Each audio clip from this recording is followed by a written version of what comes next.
स्वामी समर्थांच्या मुखातून जे शब्द येत तसेच घडत असे याचा अनुभव सर्वांनीच घेतला होता. पशुपसुद्धा स्वामींचा प्रत्येक शब्द झेलत असत हे स्वामी भक्तांनी डोळ्यांनी पाहिले होते.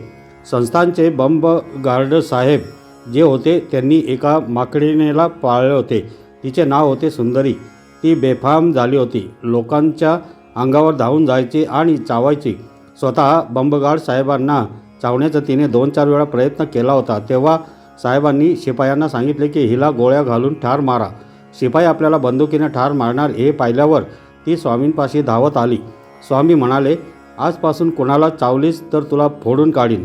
सुंदरीने स्वामींचे बोलणे समजल्याचे दर्शवण्यासाठी मान हलवली. शिपायांनी हा चमत्कार पाहिला. लोकांनासुद्धा आश्चर्य वाटले. सुंदरी अनेक वेळेला स्वामींपाशी येऊन बसे. स्वामी कधी सुंदरीच्या डोईवर टोपी घालत, कधी आपल्या गळ्यातला हार तिच्या गळ्यात घालत, तिला पेढे खाऊ घालत. सुंदरी एखाद्या पाळीव कुत्र्यासारखी वागत होती. ती समर्थ चरणी लीन झाली होती. सुंदरी पूर्वजन्मी निश्चित स्वामी भक्त होती, म्हणून तर स्वामी आज्ञेत राहिली होती. पुढे त्या वांद्रिणीचा मृत्यू झाला तेव्हा स्वामी आज्ञेने लोकांनी तिची गुलाल बुक्का लाया उडवीत मिरवणूक काढली आणि तिला अग्नी दिला. केवळ माणसेच नव्हे तर पशुपक्षीसुद्धा स्वामींच्या आज्ञेत होते. संस्थानचे एक कारभारी दिनकरराव आनंद यांना नेत्रविकार झाला. खूप वैद्य झाले, औषधे झाली, परंतु डोळ्यांची आग थांबतच नव्हती. संस्थानचे श्रीपाद भटजी कारभाऱ्यांना घेऊन स्वामीचरणी आले. भटजींनी स्वामींना सांगितले, स्वामी, कारभाऱ्यांच्या डोळ्यांना खूप आग होते, काही औषध सुचवाल का? स्वामींनी कारभाऱ्याकडे पाहिले, मात्र त्यांच्या लक्षात आले की हिमालयात त्यांच्या भोवती जी अनेक हरणे होती त्यातले व्याकुळ डोळ्यांचे हरिण म्हणजे हा कारभारी. स्वामींनी चटकन म्हटले, संतांच्या हत्तीचे मूत्र 3 दिवस या कारभाऱ्याच्या डोळ्यात घाल, आग थांबेल. तसे केले आणि आग त्वरित थांबली.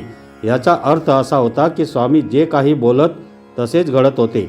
स्वामी आपल्या भक्तांना जवळ करीत आणि त्यांना संरक्षण देत होते, त्यांची दुःखे हरण करीत होते. मुंबईचा लक्ष्मण कोळी स्वामींचा परमभक्त होता. त्याचा गलबताचा व्यापार होता. सगळे आयुष्य समुद्रातच तो घालवत होता. वेळ मिळेल तेव्हा तो अक्कलकोटला जायचा आणि स्वामींचे दर्शन घेऊन त्यांची मनपूर्वक सेवा करायचा. समर्थ परब्रह्माचे मूर्त रूप आहेत हे कोळ्याला अनुभवाने ठाऊक झाले. कधीकधी जहाज भर समुद्रात असताना प्रचंड वादळ येत. जहाज गरागरा फिरायला लागायचे. अशा वेळी लक्ष्मण कोळी स्वामींचे स्मरण करायचा, त्यांना प्राणपणाने हाक मारायचा. त्याचा अनुभव असा असायचा की वादळ थांबायचे आणि त्याची स्वामी सुटका करायचे. कधीकधी स्वामींच्या स्मरणात दंग होऊन लक्ष्मण कोळी समुद्रातून प्रवास करताना स्वामी जहाजावर बसलेले तो पाहायचा. त्याला अशा क्षणी परमानंद व्हायचा. स्वामी आपल्या अवतीभोवती आहेत हा दिलासा कोळ्याला होता. एकदा काय झाले तर भर समुद्रात एका भोवऱ्यात जहाज सापडले आणि ते खोल बुडायला लागले. लक्ष्मण कोळी घाबरला. जहाजावरचे इतर खलाशी घाबरले. तेव्हा लक्ष्मण कोळ्याने जीवाच्या आकांताने स्वामींना हाक मारली, अक्कलकोटी निवासिनी आई, धाव, तुझे हे लेकरू मरणाच्या दरवाजापर्यंत येऊन पोहोचले आहे. हे जहाज पूर्ण बुडाले आहे. कोळ्याचे स्वर स्वामींच्या कानावर आले तेव्हा स्वामी चोळप्पाच्या घरी पलंगावर बसले होते. स्वामींनी आपला आजानुबाहू खाली केला. जोर देऊन काहीतरी उचलल्यासारखे केले. तोंडाने, लक्ष्मणा, काळजी करू नकोस, भोवरा खूप खोल आहे, तुझ्या नाकातोंडात पाणी गेलेले आहे, असे काहीतरी बोलू लागले. सेवेकऱ्यांना तर काहीच कळेना. इतक्यात स्वामींनी आपला हात वर घेतला. म्हणाले, लक्ष्मणा, सुटलास बाबा. या क्षणी स्वामींचे हात भिजलेले आहेत आणि पाणी निथळत आहे हे सेवेकऱ्यांच्या लक्षात आले. हा काय चमत्कार आहे हे चोळप्पालासुद्धा कळले नाही. चोळप्पाने पाणी चाखून पाहिले तर ते खारट लागले. चोळप्पाने न राहून स्वामींना विचारले, स्वामी, हे खारट पाणी कुठून तुमच्या हाताला लागले? स्वामी चोळप्पाला म्हणाले, अरे, लक्ष्मणचे जहाज भोवऱ्यात सापडले होते, ते उचलले आणि किनाऱ्याशी आणून ठेवले. खरे तर कुणालाच स्वामींच्या बोलण्याचा उलगडा होत नव्हता, परंतु जीव वाचलेला लक्ष्मण कोळी 2 दिवसात स्वामींच्या दर्शनाला अक्कलकोटला आला तेव्हा स्वामींच्या चमत्काराचा उलगडा झाला.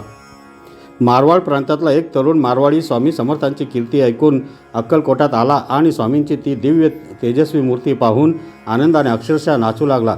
प्रत्यक्ष परब्रह्म दृष्टीला पडले आहे याची खात्री झाली आणि त्या तरुण मारवाड्याने मनाशी निश्चय केला की स्वामींच्या चरणाशी बसून आता फक्त त्यांचीच सेवा करायची, अक्कलकोट सोडायचे नाही. 3-4 वर्ष उलटून गेली तरी लेक घरी येतच नाही याची मारवाड्याच्या बापाला काळजी वाटली, म्हणून आपल्या धाकट्या भावाला सोबत घेऊन त्या तरुण मारवाड्याचा बाप मारवाडहून निघाला आणि अक्कलकोटला आला. आपल्या मुलाला पुन्हा घरी घेऊन जायचे या निश्चयाने आलेला मारवाडी चोळप्पाला म्हणाला, माझ्या लेकाला स्वामी सेवेतून मुक्त करा. स्वामीजवळ तुम्ही माझ्यासाठी प्रार्थना करा. चोळप्पाने स्वामींना मारवाड्यासंबंधी सविस्तर सांगितले. तो तरुण मारवाडी जो तुमच्या अखंड सेवेत आहे त्याचा बाप आणि चुलता आले आहेत. त्या दोघांना वाटते की आपल्या मुलाने पुन्हा घरी यावे, लग्न कार्य करावे, धंदा पाहावा. महाराज, तुम्ही त्यांच्यावर दया करा आणि मुलाला परत घेऊन जायची परवानगी द्या. तेव्हा स्वामींनी आपला सेवेकरी झालेल्या तरुण मारवाडी मुलाला हाक मारली आणि म्हणाले, तुझे वडील आणि चुलते तुला घेऊन जायला आले आहेत. तू इथे राहिल्यामुळे त्यांना त्यांच्या धंद्याची काळजी वाटते, यामुळे त्यांचे आर्थिक नुकसान झाले आहे. तू प्रपंचात अडकवास असे त्यांना वाटते. मी तुला आनंदाने परवानगी देतो. तू पुन्हा आपल्या घरी जा. माझ्याकडे काही व्यापार नाही, काही देणे घेणे नाही, तरी प्रसाद म्हणून ही 4 हाडके घेऊन जा. असे म्हणून स्वामींनी मारवाड्याच्या मुलाच्या हातात 4 हाडके दिली. मारवाडी बापाला ते पाहून चमत्कारिक वाटले, परंतु मुलाने स्वामींचा प्रसाद म्हणून ती हाडके छातीशी लावली आणि स्वामींचा जड अंतकरणाने निरोप घेतला. स्वामी, तुमचे चरण सोडून जावत नाही. तुमची आज्ञा म्हणून मी निघालो आहे. तिघेही मारवाड्यात आले. बापाने मुलाला सांगितले, हाडके बांधलेली पिशवी बाहेरच ठेव. दुसऱ्या दिवशी मुलगा स्वामींचा प्रसाद सुरक्षित आहे ना ते पाहायला घराच्या बाहेर आला आणि पिशवी उचलली तर ती खूप जड लागली, म्हणून त्याने पिशवी उघडली तर त्यात सोन्याच्या लगडी होत्या. स्वामींनी भरभरून दिले होते. मुलाचे डोळे स्वामींच्या स्मरणाने भरून आले. त्याने ते सोने बापाला दिले आणि एक सोन्याची चीप घेऊन स्वामींपाशी परत आला. अक्कलकोट स्वामी समर्थांना पुन्हा अंतर द्यायचे नाही हा निश्चय करून तो आला होता. स्वामी समर्थांच्या लीला विलक्षण असायच्या. जितका आपण त्यांचा खोलवर विचार करायला जावे तेव्हा लक्षात येते की फक्त परमेश्वरच या अतर्क्य लीला करू जाणे. भोवती जमा झालेले स्वामींचे भक्त या अतर्क्य कोटीतल्या लीला प्रत्यक्ष अनुभवत होते. आश्चर्याला जीवा फुटाव्यात असे खेळ स्वामी नित्य करीत राहायचे. स्वामींचे परमभक्त तर स्वामी जे काही सांगतील ते करायचे. भक्तांना एक खात्री होती की स्वामी परब्रह्माचे साकार रूप आहे. एकदा काय झाले, रामचंद्र नावाच्या त्यांच्या भक्ताच्या अंगणात जी विहीर होती त्या विहिरीच्या कठड्यावर स्वामी आसन मांडी घालून बसले होते. गावोगावचे भक्त स्वामींभोवती दर्शनासाठी जमा झाले होते. रामचंद्र हा स्वामींचा परमभक्त होता. स्वामींनी विहिरीच्या कठड्यावर न बसता शेजारी जे आसन मांडलेले होते त्यावर बसावे असे त्याला वाटत होते. एकतर विहीर 200 फूट खोल होती. कठडा निमुळता होता. रामचंद्राला वाटायचे, चुकून जर स्वामींचा तोल गेला तर आश्चर्य याचे होते की रामचंद्र नावाच्या या मर्त्य भक्ताला ब्रह्मांडव्यापी स्वामी समर्थ विहिरीत पडतील की काय अशी भीती वाटत होती. स्वामींनी या आपल्या भक्ताच्या मनातली खळबळ ओळखली होती. इतक्यात काय झाले तर चिमा नावाची स्वामींची परमभक्त हातात तांब्या घेऊन स्वामींपाशी आली. ती स्वामींना वाकून नमस्कार करण्यासाठी खाली वाकली तेव्हा स्वामींनी काय केले तर चिमाचा तो पितळेचा तांब्या विहिरीत फेकून दिला.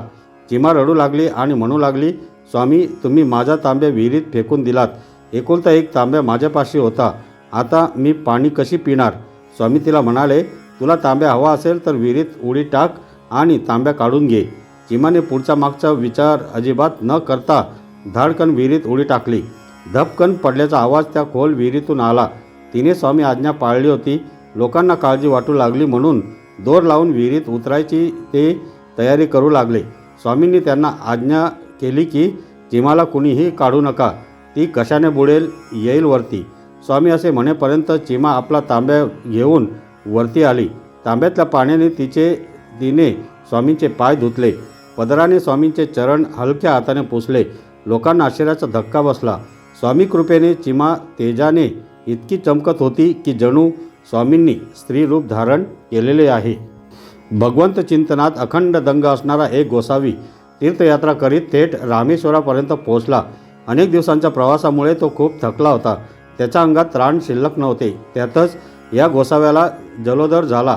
त्यामुळे अंगातली शक्ती क्षीण होत गेली. उठून बसण्याची ताकद राहिली नाही. काय करावे त्याला कळेना. तो परमेश्वराची करुणा भाकू लागला.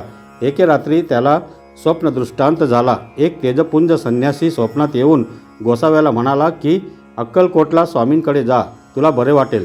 गोसाव्याला जाग आली. बाहेर अजून काळोख होता. त्याने उठायचा प्रयत्न केला. तेव्हा त्याच्या लक्षात आले की आपल्या पायात थोडी ताकद आली आहे. उठून उभा राहिल्यावर त्याच्या पुन्हा लक्षात आले की पाऊल टाकताना काही त्रास होत नाही. गोसाव्याला आनंद झाला. परमेश्वराची कृपा झाली आहे या आनंदात त्याने रामेश्वर सोडले आणि अक्कलकोटला जायचा रस्ता नीट विचारून घेऊन रोज थोडे थोडे अंतर तो कापू लागला. अक्कलकोटात येऊन पोहोचला तेव्हा स्वामी एका नवीन बांधलेल्या विहिरीच्या कठड्यावर बसले होते. भोवती स्वामी भक्तांची प्रचंड गर्दी उसळली होती. स्वामींपाशी पोचायचे कसे हा गोसाव्यापुढे प्रश्न उभा राहिला. स्वामींनी गोसाव्याला पाहिले आणि सेवेकऱ्यांना सांगितले की या गोसाव्याला इकडे घेऊन या. गोसाव्याला आश्चर्य वाटले की स्वामींनी या उसळलेल्या गर्दीत नेमकी आपल्यालाच कशी हाक दिली. स्वामींपाशी तो जाऊन पोचला. त्याने स्वामींच्या चरणांवर आपला भक्तिमाता ठेवला. त्या क्षणी त्याच्या सर्वांगातून वीज सळसळत गेली. सर्वांग पिसासारखे हलके होत गेले. त्याने वर पाहिले तेव्हा त्याला भगवंताचे सगुण साकार दर्शन झाले. गोसाव्याला खूप आनंद झाला. तो स्वामींकडे पाहतच राहिला. तेव्हा त्याच्या लक्षात आले की स्वप्न दृष्टांत स्वामींनीच घडवला आणि आपल्याला अक्कलकोटला बोलावून घेतले. स्वामींना गोसाव्याला सांगितले, रोज कडुलिंबाचा थोडा थोडा पाला खा. तुझ्या पोटाची स्वच्छता तो पाला करेल. 8 दिवसात तू खडबडीत भरा होशील. स्वामींची गोसाव्यावर पूर्ण कृपा झाली होती, कारण गोसाव्याची तपश्चर्या पूर्ण झाली होती. अनेक जन्मांची श्री दत्तोपासना आज फळाला आली होती. शिवनेरीच्या पायथ्याशी एका विरळ वस्तीत सखू नावाची एक गरीब स्त्री राहत होती. तिने दिवसभर काबड कष्ट केल्यावर पोटापुरते अन्न मिळायचे, तरीही ती खूप समाधानी होती. देवाची पूजा करायची आणि कुणालाही नाराज करायचं नाही, या 2 गोष्टी तिने प्राणपणाने आज जपल्या होत्या. दिवस समाधानाने चालले होते. एक दिवस तिच्या लक्षात आले की आपल्या अंगावर पांढरा ठिपका उठला आहे. तिला काळजी वाटू लागली. बघता बघता तो पांढरा डाग वाढू लागला. गावात वैद्य कुणीही नव्हता. कोणी सांगायचे झाडाचा पाला लाव, ती लावायची, परंतु कोड वाढतच होते. हिंडण्या फिरण्याची तिला लाज वाटू लागली. काय करावे हे तिला सुचेनासे झाले. एक दिवस तिच्या दरवाजात भर माद्यांनी चरणदास नावाचा साधू आला. त्याने सखूकडे कोरान्न मागितले. सखू जेव्हा त्याला अन्न वाढायला आली तेव्हा त्या साधूच्या लक्षात आले की सखूला कोड आले आहे. तो सखूला म्हणाला, तू अक्कलकोटला स्वामी समर्थ नावाचे अवतारी पुरुष आहेत, त्यांच्या दर्शनाला जा, ते तुझे कोड बरे करतील. सखू अक्कलकोटला गेली. स्वामी खंडोबाच्या देवळात बसले होते. स्वामींच्या चरणांवर सखूने डोके ठेवले. स्वामींची सासरू नयनांनी पूजा केली. स्वामी तिला म्हणाले, सखू तुला चरणदास साधूने माझ्याकडे पाठविले का? सखूला आश्चर्य वाटले की स्वामींनी हे कसे काय ओळखले. स्वामी सखूला म्हणाले, हा पांढरा दगड घे. रोज सकाळ संध्याकाळ आंघोळ करताना या पांढऱ्या दगडाने अंग घास. तुझे कोड 8 दिवसात बरे होईल. सखूला आनंद झाला. तिने अक्कलकोटातच मुक्काम केला. रोज स्वामींनी सांगितल्याप्रमाणे आंघोळ केली. स्वामींच्या दर्शनाला नित्य येऊ लागली. 8व्या दिवशी चमत्कार घडला. सखूच्या अंगावरचे कोड पूर्ण गेले होते. सखूचे पुन्हा देखण्या स्त्रीत रूपांतर झाले होते. सखू पुन्हा जुन्नरला शिवनेरीच्या पायथ्याशी आपल्या घरट्यात परत आली. येताना तिने स्वामींच्या पादुका आपल्या आणल्या होत्या. रोज ती पादुकांची पूजा करू लागली. एक दिवस तो चरणदास साधू पुन्हा आला. तेव्हा सखूच्या लक्षात आले की चरणदास म्हणजे दुसरे तिसरे कोणी नसून स्वतः स्वामीच आहेत. सखूच्या आनंदाला पारावार राहिला नाही. स्वामींच्या कृपेने ती बरी झाली होती. तिने स्वामींना तिथेच दंडवत घातला. स्वामी आले तसे पुन्हा क्षणार्धात अदृश्य झाले. परंतु स्वामींनी सखूला दर्शन देऊन दिलासा दिला होता की ते तिच्या पाठीशी आहेत. स्वामी समर्थ पहाटेच गावाबाहेर पडले. स्वामींच्या पाठोपाठ 100-125 भक्तमंडळीसुद्धा चालू लागली. स्वामी कुठे चाललेले आहेत हे कोणालाच ठाऊक नव्हते. सकाळपासून स्वामींनी काही खाल्ले नव्हते की त्यांनी सेवेकरी आणि भक्तमंडळींनासुद्धा खाऊ दिले नव्हते. दुपार सरल्यावर सर्वजण थकून गेले होते. प्रत्येकाला वाटत होते की स्वामींनी भोजन प्रबंधाची आज्ञा द्यावी, जेणेकरून वाटेत कुठेतरी स्वयंपाकाची सिद्धता करता आली असती. सेवेकरी स्वामींना आडून आडून सुचवला पाहत होते. स्वामी एकदा फक्त म्हणाले, अरे अन्नपूर्णा देवी आपल्यासाठी जेवण करून वाट पाहत उभी आहे. लोक आता खूप थकले होते, परंतु स्वामी मात्र उत्साहात चालतच होते. शेवटी स्वामींना क्षणभर थांबवून श्रीपाद भट्ट म्हणाला, स्वामी उन्हे टळून गेली. सर्वांना प्रचंड भूक लागली आहे. सर्वांचे जीव भुकेने तडफडत आहेत. काहीतरी निर्णय घ्या. स्वामींनी श्रीपाद भटाकडे पाहिले, मंद स्मित केले. समोर आंब्याचा डेरेदार वृक्ष होता. त्या झाडाखाली स्वामी थांबले. सेवेकऱ्यांनी आजूबाजूचा परिसर स्वच्छ केला. जवळपास कुठे पाणी आहे का याचा शोध घेऊ लागले. जवळच एक तलाव होता. जवळच्या घागरी घेऊन सेवेकऱ्यांनी पाणी आणले, परंतु सर्वांना पुरेल एवढे अन्न त्यांच्यापाशी नव्हते. श्रीपाद भट स्वामींना म्हणू लागले की स्वामी, भोजनाची व्यवस्था कशी करावी? स्वामी म्हणाले, समोर जो मळा आहे तेथे अन्नपूर्णा जेवण करून वाट पाहत उभी आहे, तेथे तुम्ही जा. श्रीपाद भटांची स्वामींवर पूर्ण निष्ठा होती.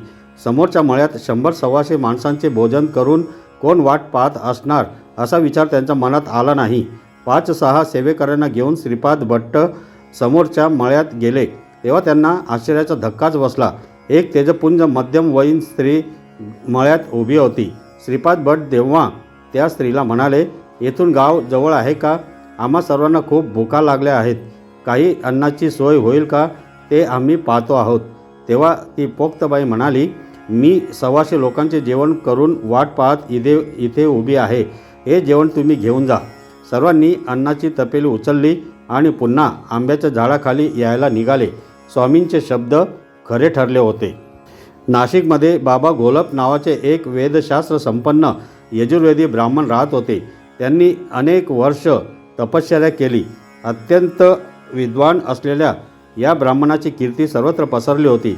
वृत्तीने अत्यंत सालस असलेले घोलपशास्त्री स्वभावाने गरीब होते. त्याने भेदभाव माहीत नव्हता. त्यांची फक्त एकच इच्छा होती की साक्षात्कारी संत पुरुषाची परमेश्वराने भेट घडवून द्यावी. तसे पाहिले तर नाशिक क्षेत्री खूप विद्वान साधू पुरुष यायचे. त्यांना घोलपशास्त्री आवर्जून भेटायचे. त्यांचा योग्य तो आदर सत्कार करायचे, परंतु सत्पुरुष भेटल्याचे समाधान मात्र त्यांना कधीच मिळायचे नाही. किती वर्ष उलटली, घोलपशास्त्री वाट पाहतच होते. नाशिकमधल्या श्रीरामाला त्यांनी साकडे घातले की मला साक्षात्कारी सत्पुरुषाची भेट घडवून द्या. एके दिवशी पहाटे घोलपशास्त्री उठले, गंगेवर स्नानाला गेले. स्नान आटपून गंगेच्या काठावर जप करीत बसले. अजून भोवती खूप काळोख होता. इतक्यात त्यांना समोर प्रकाशाचा तेजस्वी लोळ दिसला. तो प्रकाश त्यांच्या जवळजवळ येत होता. घोलपशास्त्री उठून उभे राहिले, दोन्ही हात जोडले. त्यांच्यासमोर एक तेजस्वी संन्यासी येऊन उभा राहिला. ते जीवाला बुरळ घालणारे अजानुभाऊ व्यक्तिमत्व पाहून घोलपशास्त्री आनंदाने नाचू लागले. त्यांनी संन्याशाला साष्टांग नमस्कार घातला. त्याचे चरण घट्ट धरले. त्या तेजस्वी संन्याशाला हात जोडून पुन्हा नमस्कार केला आणि आर्जवी स्वरात त्यांनी विचारले की महाराज, आपण कोण आहात? कुठून आलात? आपली मी काय सेवा करू? तेव्हा तो संन्यासी अमृत भारल्या स्वरात म्हणाला, मी अक्कलकोटहून तुला भेटायला आलो आहे. इतकी वर्ष तू तपश्चर्या केलीस. तुझ्या तपश्चर्याला फळ द्यावे म्हणून मी तुझ्यासमोर अवतीर्ण झालो. तो मधुर स्वर ऐकून घोलपशास्त्री पार विरघळून गेले. हा मानवी देह नाही याची त्यांना खात्री पटली. अक्कलकोट निवासी स्वामी समर्थांची कीर्ती त्यांनी ऐकली होती. स्वामी समर्थ श्री दत्तावतारे आहेत हे घोलपशास्त्री जाणून होते. त्यांना परमानंद झाला. घोलपशास्त्री स्वामींकडे प्रेमाने पाहू लागले. किती पाहू आणि किती नको असे त्यांना झाले. त्यांना वाटले की स्वामींना घरी येण्याची विनंती करावी. म्हणून ते स्वामींना म्हणाले, आपण माझ्या घरी याल का? मी तुमची पूजा करू इच्छितो. स्वामी मंद हसले. त्यांनी आपला उजवा हात घोलपशास्त्र्यांच्या मस्तकावर ठेवला, त्यांना आशीर्वाद दिला आणि अचानक अदृश्य झाले. हा चमत्कार घोलपशास्त्र्यांनी प्रत्यक्ष अनुभवला. साक्षात्कारी पुरुष अनुभवण्याची त्यांची इच्छा होती. प्रत्यक्ष परमेश्वराने दर्शन दिले. स्वामी नामात गर्क झालेले घोलपशास्त्री त्याच नादात घरी आले. त्यांची तपश्चर्या पूर्ण झाली होती. पंडित नावाचा एक जन्मांध ब्राह्मण होता. त्याला देवाच्या दर्शनाची ओढ लागली होती, परंतु दृष्टी नसल्यामुळे देव जरी प्रकट झाला तरी तो दिसणार कसा हा त्याचा पुढे प्रश्न होता. कुणाची तरी मदत घेऊन तो तीर्थयात्रा करायचा, देवाची नित्य पूजा करायचा. असाच एकदा तो जगन्नाथपुरीला गेला असताना त्याच्या कानावर स्वामी समर्थांची कीर्ती पडली. स्वामींनी अनेक जीवांना रोगमुक्त केले होते हे त्याच्या कानावर आल्यावर त्याच्या मनात एक आशेचा किरण उमलून आला. म्हणून तो एका साधकाच्या मदतीने अक्कलकोटला जायला निघाला. वाटेत अनंत अडचणी आल्या, परंतु स्वामींना भेटायचेच हा त्याने मनाशी निर्णय घेतला होता. तो आंधळा ब्राह्मण स्वामींपाशी आला तेव्हा त्याच्या अंध डोळ्यापुढे तेजस्वी प्रकाश पडला. त्याला दिसत तर काहीच नव्हते. तो स्वामींच्या चरणांशी कोसळला. त्याने स्वामींचे चरण घट्ट पकडले. तो स्वामींना म्हणू लागला, स्वामी, आपण दयाघन आहात. आपली कीर्ती मी जगन्नाथपुरीत ऐकली. आपण पूर्ण श्री दत्तावतारी आहात. आपण ब्रह्मांडव्यापी आहात. हे संपूर्ण ब्रह्मांड मोडून पुन्हा रचण्याची प्रचंड शक्ती आपल्यापाशी आहे. स्वामी, मला आपले पूर्ण दर्शन हवे आहे. माझे हे मनोरथ आपण पुरे करावेत असे वाटते. माझी ही इच्छा पूर्ण नाही झाली तर ह्या चरणांवर मी प्राण सोडेन. मग आपण मला आपल्या राज्यात घ्या. असे म्हणून त्या ब्राह्मणाने स्वामींचे दोन्ही चरण घट्ट पकडले. आपल्या अश्रूंनी ते धुतले. त्याने स्वामींच्या पायावर पुन्हा आपला भक्ती माथा टेकवला. स्वामींना ब्राह्मणाची दया आली. त्यांनी ब्राह्मणाला हलकेच उठवले. त्याच्या अंगावर आपल्या गळ्यातला फुलांचा हार टाकला. स्वामींचा आपल्याला प्रसाद मिळाला असे ब्राह्मणाला वाटले. हा प्रसाद त्याने आपल्या दोन्ही डोळ्यांना लावला. तो काय आश्चर्य! ब्राह्मणाला दोन्ही डोळ्यांनी स्वच्छ दिसू लागले. प्रथमच तो ब्राह्मण अदृश्य अनुभवत होता. समर्थांनी आपले दिव्य रूप त्याच्यासमोर प्रकट केले. स्वामींचे ते दिव्य रूप पाहून ब्राह्मण आनंदाने गदगदून आला. त्याने स्वामींना साष्टांग नमस्कार घातला. म्हणू लागला, स्वामी, मी जन्मांध. आपली कृपा झाली. मला दृष्टी मिळाली. प्रत्यक्ष परमेश्वराचे दर्शन झाले. स्वामी, हे चरण मी आता कधीच सोडणार नाही. मला आशीर्वाद द्या की या पवित्र चरणांची मी आयुष्यभर सेवा करेन. स्वामी मंद हसले. ब्राह्मणाला खूप आनंद झाला. एक वृद्ध तेली होता. तो स्वामींचा भक्त होता. अनेक वर्ष त्याने स्वामी चरणांची सेवा केली होती. एकदा त्याच्या मनात आले की जगन्नाथाच्या यात्रेला जावे, म्हणून तो आपल्या बायकोला घेऊन जगन्नाथाच्या यात्रेला गेला. तिथे माणसांची प्रचंड गर्दी उसळली होती. त्या वृद्ध तेल्याने बायकोला सांगितले की माझा हात घट्ट धरून ठेव. चुकामुक झाली तर या गर्दीत तुला शोधून काढणे केवळ अशक्य आहे. दोघांनी जगन्नाथाचे दर्शन घेतले. परतीच्या वाटेवर गर्दी एवढी उसळली की तेल्याच्या बायकोचा हात सुटला आणि त्या गर्दीत ती हरवली. ती कुठे गेली हे तेल्याला कळेना. 8 दिवस तो आपल्या बायकोला शोधत होता. तो थकला, रडकुंडीला आला. जणू त्याचा आधार हरवला होता. त्याला दुःख असह्य झाले. तो अक्कलकोटला आला आणि स्वामींच्या चरणांवर डोके ठेवून हमसाहमशी रडू लागला. महाराजांना तो आपली कर्मकहाणी सांगू लागला. स्वामी, आज 8 दिवस झाले जगन्नाथाच्या यात्रेत एवढी चेंगराचेंगरी झाली की माझी बायको हरवली. 8 दिवस मी तिला शोध घेतला. शोधून शोधून थकलो. स्वामी, आपण मजवर कृपा करावी. ती कुठे असेल ते कृपावंत होऊन सांगावे. मी खूप गरीब आहे. बायकोशिवाय माझा संसार जणू बुडाल्यासारखा आहे. आपण परब्रह्म आहात. माझी बायको ह्या क्षणी कुठे आहे हे आपल्याला निश्चित कळेल. तो वृद्ध तेली अश्रू गाळत भावना वेगाने बोलत होता. स्वामींचे चरण वारंवार घट्ट पकडत होता. स्वामींना त्या वृद्ध तेल्याची दया आली. ते म्हणाले, अरे म्हाताऱ्या, तुझे वय 80, मृत्यूदारावर धक्के मारायला लागला आहे. अजून तुझी कामवासना संपलेली नाही. अजून तुला बायकोची सोबत हवी म्हणतोस. तुझे अंग वृद्धत्वामुळे लटालटा कापू लागले आहे. संसार बुडाला असे म्हणताना तुला शरम वाटत नाही? तू माझा अनेक वर्षाचा परमभक्त. असे म्हणून स्वामींनी एका सेवेकऱ्याला भस्म घेऊन जवळ बोलावले. वृद्ध तेल्याच्या कपाळावर भस्म लावले. तेल्याला गतस्मृती आठवू लागल्या. अनेक जन्म तो स्वामींचा भक्त होता. त्याला स्वामींनी पुन्हा भस्म लावले. तो काय आश्चर्य! तेल्याची बायको तेल्याला शोधत स्वामींपाशी आली. आपला पती स्वामींपाशी आहे हे पाहून तिला खूप आनंद झाला. दोघांची भेट झाली. दोघेही स्वामींपुढे पुन्हा वाकले. त्यांचे आशीर्वाद घेतले आणि आपल्या गावी निघून गेले. अक्कलकोटहून जवळ असलेल्या लोहगावी बापूराव कुलकर्णी नावाचे एक गृहस्थ राहत होते. त्यांच्या मानेला कंठाशी एक छिद्र पडले होते. त्यामुळे काय व्हायचे ते की खाल्लेले अन्न आणि पाणी त्या छिद्रातून बाहेर पडायचे. बापूराव कुलकर्णी हैराण झाले होते. खूप वैद्य झाले, तऱ्हेतऱ्हेची औषधे झाली, परंतु गुण येईना आणि छिद्र काही बुजेना. म्हणून ते एका ब्राह्मणाला घेऊन गाणगापुरास आले. ब्राह्मणाकडून गुरुचरित्राचे वाचन करविले. सप्ताहात पारायण पूर्ण झाले. 7व्या दिवशी त्यांना स्वप्न दृष्टांत झाला की गणपतीच्या मूर्तीची रोज नित्य नेमाने पूजा करा. त्याप्रमाणे बापूराव गावी परतले आणि गणपतीची नित्य पूजा करू लागले. मूर्ती छोटी होती. रोज मूर्ती हातात घेऊन ते घरातल्या घरातच प्रदक्षिणा घालायचे. एक दिवस हातात मूर्ती घेत असताना मूर्तीला लटून असलेला साप पाहून त्यांच्या हातून मूर्ती खाली पडली. त्याबरोबर त्या मूर्तीला लटून असलेला साप पळाला. मूर्तीला काहीच झाले नाही. त्यामुळे बापूंना समाधान वाटले. आश्चर्य म्हणजे त्या दिवसापासून बापूंना बरे वाटू लागले. मानेचे छिद्र हळूहळू बुजू लागले. एक दिवस त्यांना पुन्हा स्वप्न दृष्टांत झाला की परमेश्वराचे गुणवर्णन करणारे अभंग लिहा आणि ते नित्य आळवा. बापूरावांना प्रश्न पडला की अभंग लिहायचे कसे? आपल्यापाशी कवित्व नाही की प्रज्ञा नाही, परंतु तरीही त्यांनी जमेल तसे काही अभंग लिहिले. आश्चर्य असे की अभंगाची शेवटची ओळ कशी लिहायची हा त्यांच्यापुढे प्रश्न पडला. त्यामुळे शेवटचे चरण पूर्ण होईना. पुन्हा दृष्टांत झाला की आता अक्कलकोटी जा आणि श्री दत्तावतारी स्वामी समर्थांना शरण जा. म्हणजे कार्य पूर्ण होईल. बापूराव कुलकर्णी लगेच अक्कलकोटला गेले. स्वामींना साष्टांग नमस्कार घातला आणि बाजूला उभे राहिले. स्वामींनी बापूंना जवळ बोलावले. बापूंच्या छिद्र पडलेल्या कंठाला आपल्या उजव्या पायाचा अंगठा लावला आणि मस्तकावर हात ठेवला. त्या क्षणी छिद्र पूर्ण बुजले. अचानक ज्ञान प्राप्त झाले आणि बापूंनी अभंगाचे शेवटचे चरण पूर्ण केले. दास बापू म्हणे या शब्दांनी प्रत्येक अभंगाचा शेवटचा चरण पूर्ण केला. स्वामींची बापूंवर एवढी कृपा झाली की ते पुढे संत पदाला पोहोचले. तर मंडळी, पुढील कथेसाठी पुढील व्हिडिओ नक्की ऐका. धन्यवाद.